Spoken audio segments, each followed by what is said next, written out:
Nessa semana nós vamos falar sobre teoria da amostragem.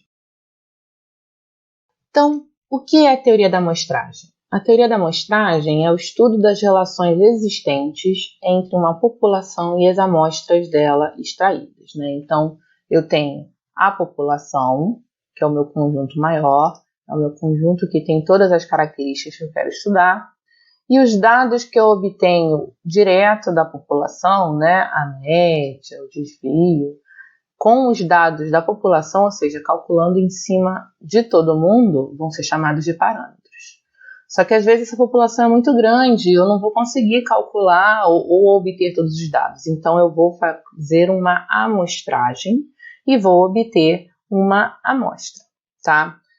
A amostra é sempre um conjunto bem menor do que a população, mas que represente bem a população. Então, para representar bem, essa amostra ela tem que ser coletada seguindo alguns parâmetros, ela tem que ser obtida de acordo com alguns parâmetros, algumas regras. Quando isso acontece, a amostra, eu posso supor que a amostra está representando bem a minha população, e aí eu vou obter os dados, em vez de obter a média, o desvio, fazer os gráficos na população, eu vou fazer na amostra. Esses dados que eu obtenho a partir da amostra, que é esse conjunto menor, são chamados de estimativas, tá? Muitas vezes eu sei qual é a população, mas eu não consigo coletar a informação de toda a população. Então eu obtenho uma amostra, faço o tratamento aqui na minha amostra, obtenho as estimativas e a partir das estimativas eu vou usar técnicas de inferência para tentar deduzir o que realmente acontece na população, tá? Então, no capítulo 5, nós vamos trabalhar com esse processo de amostragem, como que eu obtenho uma amostra, e no capítulo 6 nós começamos a falar sobre inferência, como a partir de uma amostra eu posso chegar a alguma conclusão sobre a população.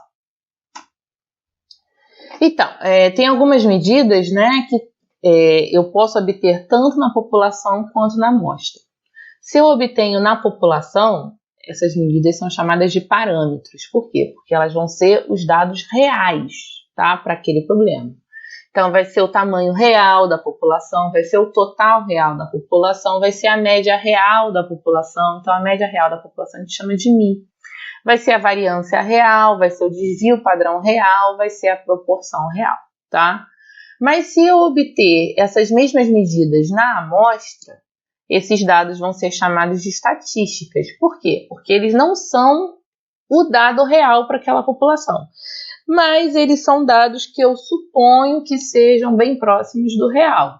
Então, eu tenho que representar com uma letra diferente para deixar bem claro que aquilo é um dado amostral, não é um dado populacional, que eu fiz em cima de um subconjunto da população e não com a população inteira. Então, tem o tamanho amostral, que é o Nzinho, tem a média amostral, que é o x barra, tem a variância amostral, que é o S ao quadrado, tem o desvio padrão amostral, que é o S, tem a proporção amostral, que é o P, tá? Então, normalmente, quando eu estou na população, eu uso as letras gregas, tá? Para representar o dado real. Então, é o μ, o sigma, o π. Quando eu estou na amostral, eu uso letras correntes, né? Indo-arábicas, né? X, S, P. Então, vamos começar a falar sobre tipos de amostragem, né? Como que eu posso fazer essa coleta da amostra? Eu tenho dois tipos de amostragem. Eu tenho a amostragem probabilística e a amostragem não probabilística, tá? Obviamente, a amostragem probabilística ela vai ter um fator aleatório associado. E isso vai dar mais credibilidade à minha amostragem. Por quê? Porque vai mostrar que quem estou coletando a amostra, né? O indivíduo que está coletando a amostra não teve influência na escolha daqueles dados, né? Então, isso dá uma imparcialidade para o estudo. Então, se a amostra for probabilística, melhor, tá? Mas, em alguns casos, eu não consigo obter uma amostra probabilística, né? Então, a gente vai ter que usar uma amostragem não probabilística. Não é que a amostragem não probabilística invalida o trabalho, tá bom? Não é isso. É porque se eu não posso obter uma probabilística, eu vou usar a não probabilística. Mas se eu tiver a opção, for fácil, né, viável de fazer a probabilística, é melhor usar a probabilística, tá? Porque eu não vou ter influência na escolha dessas amostras. Então, vamos primeiro falar de algumas amostragens probabilísticas e depois de outras não probabilísticas. Então, o primeiro tipo de amostragem que a gente vai falar, probabilística, é a amostragem aleatória simples, né? Ela tem esse nome, mas ela na verdade, a gente conhece ela bem, ela é o nosso famoso sorteio, tá?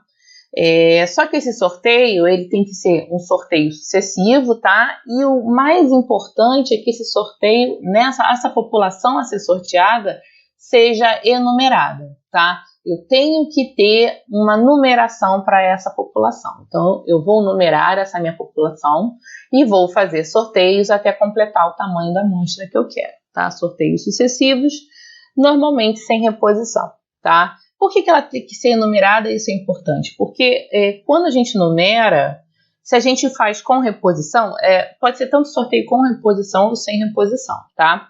Mas principalmente no com reposição. Se eu faço uma população numerada, quando eu faço um sorteio com reposição, eu vou saber, ao sortear, se eu estou sorteando sempre o mesmo número, tá? E isso vai dar um controle de se aquele sorteio está sendo tendencioso, se não está. Então, o numerar a população é mais para a gente ter esse controle se o sorteio está sendo efetivo mesmo, se ele está sendo aleatório mesmo, tá? Se os números estão todos em seguida, né? O que é muito difícil de acontecer. Se tem o mesmo número entrando, saindo, sendo sorteado toda hora, isso é esquisito de acontecer. Então, a enumeração vai servir como uma prova dos 9 do meu sorteio, né? Para conferir se ele está sendo aleatório, efetivamente aleatório. Então, para ser considerada uma amostragem probabilística, eu tenho que ter essa enumeração, para poder ter o controle desse fator aleatório. O segundo tipo de amostragem que a gente vai falar é a amostragem sistemática. Então, o que é a amostragem sistemática? A amostragem sistemática, ela consiste ela é muito utilizada em filas, tá? Eu tenho uma população ordenada, tá? E aí eu posso supor que essa ordenação está numa fila, por exemplo, né? Então, como é que vai funcionar essa amostragem, né? Então, seja N o tamanho da população. Então, N são esses dois elementos aqui, Nzão. E Nzinho o tamanho da amostra. Eu quero sortear 4 elementos dentro desses 12, tá? Então, a primeira coisa que eu vou calcular calcula-se A, que é igual a Nzão sobre Nzinho, onde A é considerado o comprimento do intervalo de amostragem. Então, nesse caso, eu tinha uma população com 12 elementos. E eu quero uma amostra com 4 elementos. Então, isso quer dizer que eu tenho que fazer 12 sobre 4 dá 3. Eu vou ter que, então, separar essa minha amostra em conjuntos de 3. Primeiro conjunto. Segundo conjunto. Terceiro conjunto. E quarto conjunto. Separei a minha amostra em conjuntos de 3, né? Seriam os nossos conjuntos de A. Tamanho A, tá? Então, 3 é o comprimento do intervalo de amostragem. E agora, como é que eu vou fazer? Eu vou no primeiro grupo, tá? No primeiro grupo, entre 1 e A, entre 1 e 3, eu vou sortear o primeiro elemento. Então, bum, sorteei. Sorteei o 3, o 2, né? Sorteei 2. Tinha 1, 2, 3 para sortear, e aí eu sorteei o 2, tá? Então, o 2 vai ser o meu primeiro elemento dessa minha amostra. Quem vão ser os outros elementos? Os outros elementos vão ser o seguinte: eu separei meus conjuntos em tamanho de 3. Sorteei o primeiro, que é 2, então agora eu vou pulando de 3 em 3 para pegar os próximos elementos. Então, o 2 pula 3. 1, 2, 3. O 5 é o segundo elemento. Pula 3. 1, 2, 3. O 8. Pula 3. 1, 2, 3, 11.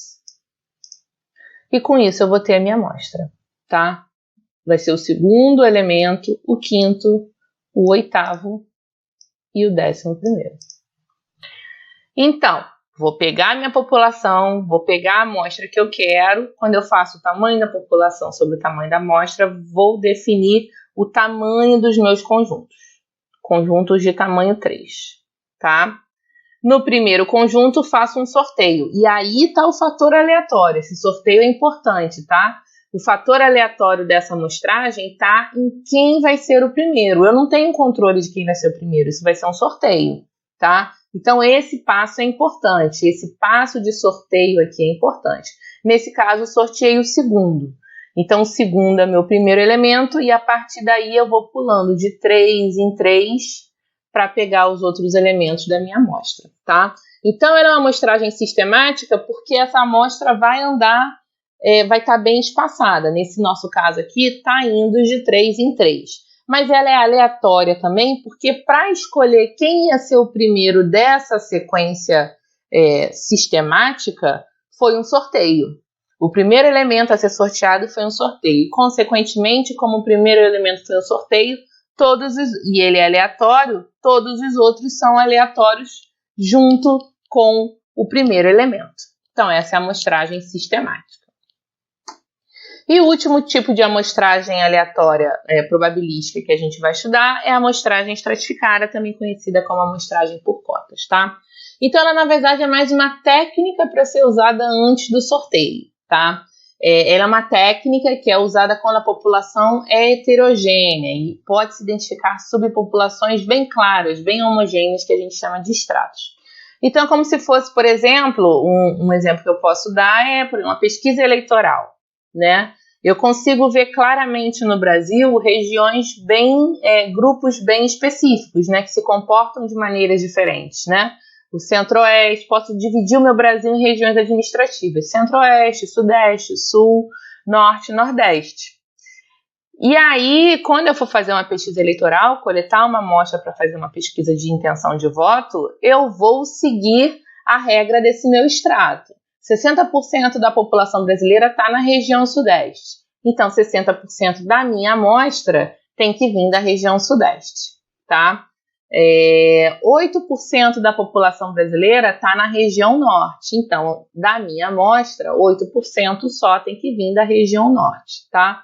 Então, quando eu obedeço essas regras, esses extratos, eu reproduzo o extrato, né? Reproduzo uma divisão da minha população na minha amostra, eu estou fazendo uma amostragem estratificada, tá? Esse processo ele é muito importante, tá? Quanto mais extratos eu passo na minha amostra, melhor. Então, por exemplo, na pesquisa eleitoral poderia ser um extrato, a região administrativa, tá? Um outro extrato, homens e mulheres.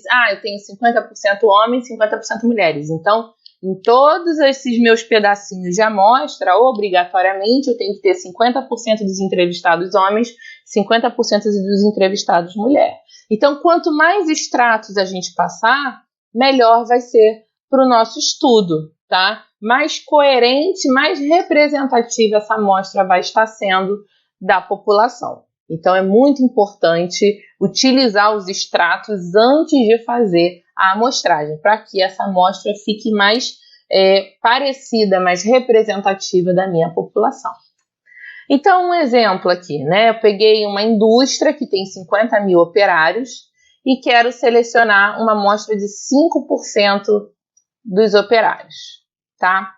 Então, para estimar o salário médio. Então, se eu quero fazer uma amostra de 5%, eu tenho que pegar 5% de cada extrato. Então, eu tinha 5 mil chefes nessa indústria. Então, 5% de 5 mil chefes. Eu tinha 15 mil operários especializados, técnicos nessa indústria. Então, 5% de 15 mil, 750. E tinha 30 mil peões nessa indústria, né? Então, 5% de 30 mil. Então, com isso, quando eu uso essa amostra, eu vou estar representando exatamente a mesma divisão que eu tinha na população, tá? E essa amostra aqui vai estar bem... quando eu faço isso, porque se é o salário médio, óbvio que um chefe recebe mais do que o operário especializado. Mas eu tenho muito mais operários não especializados do que chefe, então eles têm que ter um peso maior nessa média, tá? Se eu pegasse só chefes na minha amostra, eu ia ter um salário muito alto, um salário médio muito alto. Se eu pegasse só operários não especializados, eu ia ter um salário médio muito baixo. Então, ponderando pela quantidade de pessoas que efetivamente tem, estou pegando 5% de cada uma das populações, eu vou ter um salário médio mais parecido com o salário médio real. Então, esses foram os tipos de amostragem probabilística e agora nós vamos falar sobre a amostragem não probabilística. Então, tipos de amostragem não probabilística. Então, em algumas situações, a gente realmente não vai conseguir ter uma amostragem probabilística, tá? A gente vai precisar utilizar uma amostragem que seja não probabilística, ou seja, que não tenha o fator aleatório muito claro ali acontecendo, tá? Então, elas são utilizadas quando eu não consigo fazer uma amostragem probabilística. Então, o primeiro tipo de amostragem é uma amostragem até que a gente fica meio confuso, na verdade. A gente acha que é probabilístico, mas, na verdade, não é probabilística, tá? É a amostragem a esmo. O que é a amostragem a esmo? A amostragem a esmo é quando você pega um elemento, você está andando na rua e quer fazer uma entrevista e entrevista a primeira pessoa que apareceu, né? Pode parecer aleatório, sim, mas na verdade você pode dar a volta no quarteirão e de repente entrevistar a mesma pessoa. Quando você não tem, na verdade, uma numeração, se você só entrevista aquela pessoa sem pegar CPF, sem pegar nome, sem pegar dado, você nunca vai saber se você entrevistou de novo aquela pessoa ou se uma outra pessoa que está trabalhando na pesquisa entrevistou aquela pessoa também, tá? Então, a amostragem a esmo, ela até poderia ser aleatório, mas ela seria a versão da amostragem do sorteio, né, da amostragem aleatória simples, sem a ordenação. Quando eu não tenho essa ordenação, essa numeração, essa identificação da minha amostra, eu nunca vou saber se eu sorteei aquele número de novo, se eu entrevistei aquela pessoa 2 vezes. Eu nunca vou ter o controle de que se aquilo foi realmente aleatório ou não, se aquilo não se repetiu. Então, quando é um sorteio sem ordenação, a gente considera isso uma amostragem não probabilística, porque eu não tenho como saber se aquela amostra está seguindo algum viés, por exemplo, está seguindo alguma tendência, e nem se ela está sendo realmente aleatória, tá? O segundo tipo de amostragem, a gente tem escutado muito falar nessa época de Covid, né? Que é a amostragem por voluntários, né? Uma indústria farmacêutica, quando quer desenvolver algum medicamento, uma vacina, ela não pode pegar uma população de um país e escolher aleatoriamente quem vai tomar aquele remédio para testar e enfiar o remédio goela abaixo, tá? Na verdade, ela só consegue testar com voluntários. Então, as pessoas têm que se voluntariar para participar daquele estudo, né? Então, por exemplo, na Covid, médicos, enfermeiros, eles procuraram voluntários dentro de pessoas que trabalhassem com saúde, que estivessem ali na linha de frente, né? Mas era voluntário, né? Então, na verdade, eles não estão conseguindo estratificar essa amostra por sexo, não conseguem muito bem estratificar essa amostra por raça, não conseguem estratificar essa amostra por nível de escolaridade, porque, na verdade, a gente tem que trabalhar por doença pré-existente, por exemplo, né? Na verdade, a gente tem que trabalhar com um dado que tem, com quem quis se voluntariar para tomar aquela vacina, né? Então, não é um fator aleatório, mas também não tem outra forma de fazer. Então, o último tipo de amostragem que nós vamos falar é a amostragem por julgamento, né? No processo de amostragem por julgamento, nós escolhemos quem vai ser a nossa amostra, tá? Temos um perfil, temos algumas características e, de acordo com aquelas características, nós escolhemos aquela amostra. Então, você pode pensar isso como uma blitz, por exemplo, né? Numa blitz, a polícia ela não para todos os carros, ela faz um processo de amostragem, né? Só que nesse processo de amostragem não é aleatório, ela para os carros ou as motos que seguem o perfil que a polícia determinou. É um carro cheio de jovens, é um carro só com homens, né? Normalmente tem um perfil pré-determinado e quando passa um carro naquele perfil, a polícia pede para ele parar na blitz. Então, é uma amostragem por julgamento, tá? Então, o processo de amostragem por julgamento é quando eu procuro aquele perfil proativamente e escolho os objetos, os elementos ou as pessoas que atendem aquele perfil.